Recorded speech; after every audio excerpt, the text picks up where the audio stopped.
અનગઢ તાલુકા પંચાયતના સદસ્ય રાજેન્દ્રસિંહ ગોહિલે રાજીનામું આપી દેતા ભાજપમાં ખળબળાટ મચી જવા પામ્યો છે। આ રાજીનામાથી વાઘોડિયા વિધાનસભા સીટ પર તેની અસર જણાય તેવું લાગી રહ્યું છે। રાજ્યમાં લોકસભાની સામાન્ય ચૂંટણી અને વિધાનસભાની પેટા ચૂંટણી માટે મતદાનના એક દિવસ પૂર્વે ભાજપ માટે મોટો ઝટકો સામે આવ્યો છે। વડોદરાના અનગઢ તાલુકા પંચાયતના ભાજપના સદસ્યએ એકાએક રાજીનામું ધરી દેતા રાજકીય માહોલ ગરમાયો છે। આ રાજીનામાને લઈને વાઘોડિયા વિધાનસભા બેઠક પર યોજાઈ રહેલી પેટા ચૂંટણીમાં તેની અસર જોવા મળી શકે છે।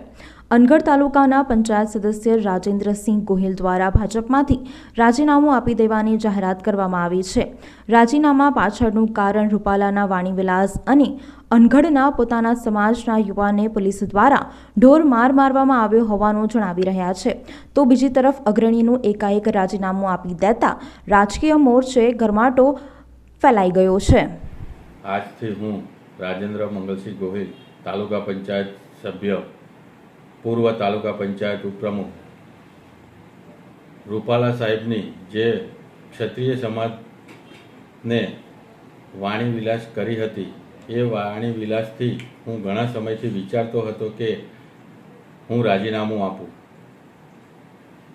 પણ આજે મારા ક્ષત્રિય સમાજના છોકરાને પોલીસ દ્વારા ઢોર માર મારવામાં આવ્યો અને બીજેપીની તાનાશાહીના લીધે હું આજે તાલુકા પંચાયત સભ્ય પદેથી બધા જ પદેથી હું રાજીનામું આપું છું અને ક્ષત્રિય સમાજને મારો ટેકો આપું છું। જય ભવાની।